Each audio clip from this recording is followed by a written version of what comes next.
11টা মতো বাজে, আমাদের 2টো নাগাদ বেরোতে হবে। তো আজকে লাঞ্চ আর ব্রেকফাস্ট একসাথে ব্রাঞ্চ করা হবে আর কি। তো চলো এই জায়গাটা কেমন তোমাদেরকে দেখাই। ডাইনিং হলে চলে এসেছি আমরা। চলো চলো চলো চলো চলো।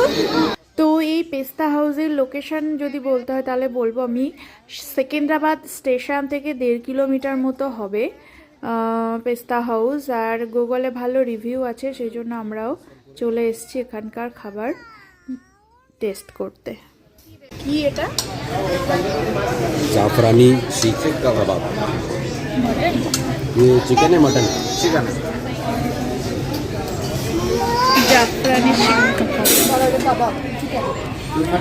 তো আমরা এখানকার কাবাব ট্রাই করে দেখলাম, জাফরানি শিক কাবাব, চিকেন শিক কাবাব।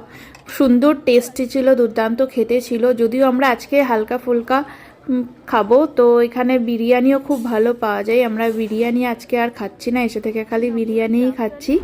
তো আমরা হালকা এই যে ডাল মাখনি, পনির, আর এখানে প্লেন রাইস বলে কিছু পাওয়া যায় না, তো আমরা বিরিয়ানির উপরে যে সাদা ভাতটা থাকে সেটা নিয়েছিলাম। আর এই দিয়ে আমাদের ব্রাঞ্চ সারলাম, যে কেন কি ট্রেনে আমাদেরকে আবার খাবার দেবে, তো সেই জন্যই আজকে হালকা ফুলকা খাবারই অর্ডার করেছি।